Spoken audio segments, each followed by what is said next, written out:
Ankleshwar ESIC hospital પાસે notified area authority દ્વારા ગણપતિ બાપાની પ્રતિમાના વિસર્જન માટે બે કૃત્રિમ કુંડ તૈયાર કરવામાં આવ્યા છે.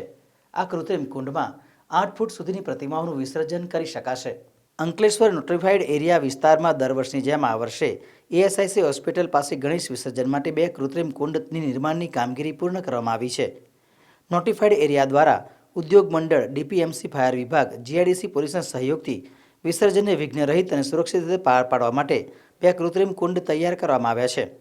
સાથે ક્રેન ગોઠવીને તેની મદદથી વિસર્જન કરવામાં આવશે.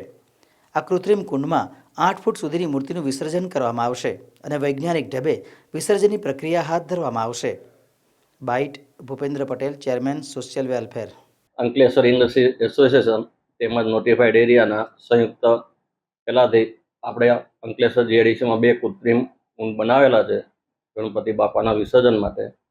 અને ગયા વર્ષે લગભગ 2175 જેવા નાની મોટી મૂર્તિઓનું વિસર્જન વૈજ્ઞાનિક ઢબે કરેલું, જેમાં ડીપીએમસી, પોલીસ, સિક્યુરિટી તેમજ જીપીસીબીના સંયુક્ત સહયોગથી ને આ કાર્ય પાર પાડવાનું છે.